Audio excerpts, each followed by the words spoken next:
ગુજરાતની મહિલાઓ માટે અતિ ખુશીના સમાચાર જાણવા મળી રહ્યા છે। હવે ગુજરાતની મહિલાઓને મળશે ₹2 લાખની લોન અને એ પણ સબસિડીના લાભ સાથે। ગુજરાતમાં મહિલાઓ આર્થિક રીતે પગભર બને અને પોતાના વ્યવસાય થકી સદ્ધર બને તેના માટે રાજ્ય સરકાર હર હંમેશ પ્રયત્નશીલ છે। ત્યારે ગુજરાત સરકાર દ્વારા રાજ્યની મહિલાઓને આર્થિક રીતે પગભર બનાવવા માટે મહિલા સ્વાવલંબન યોજના અમલી બનાવાઈ છે। આ યોજના હેઠળ મહિલાઓ બ્યુટી પાર્લર, દરજીકામ, અગરબત્તી, દરેક જાતના મસાલા, ભરતગૂંથણ, મોતીકામ, દૂધની બનાવટ સહિત વિવિધ 307 જેટલા વ્યવસાયો શરૂ કરવા માટે રાજ્ય સરકાર દ્વારા મહિલા સ્વાવલંબન યોજના હેઠળ ₹2 લાખની લોન સહિત કેટેગરી મુજબ સબસિડી પણ આપવામાં આવશે। જો કે આ યોજનાનો લાભ 18 થી 65 વર્ષ સુધીની કોઈપણ મહિલા લઈ શકશે।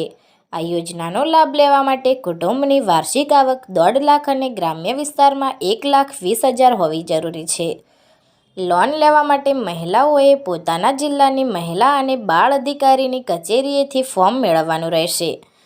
જો કે રાજ્ય સરકાર રાજ્યની મહિલાઓને આર્થિક રીતે પગભર બનાવવા માટે સતત પ્રયત્નશીલ છે, તો પછી હવે રાહ શેની જોવાની।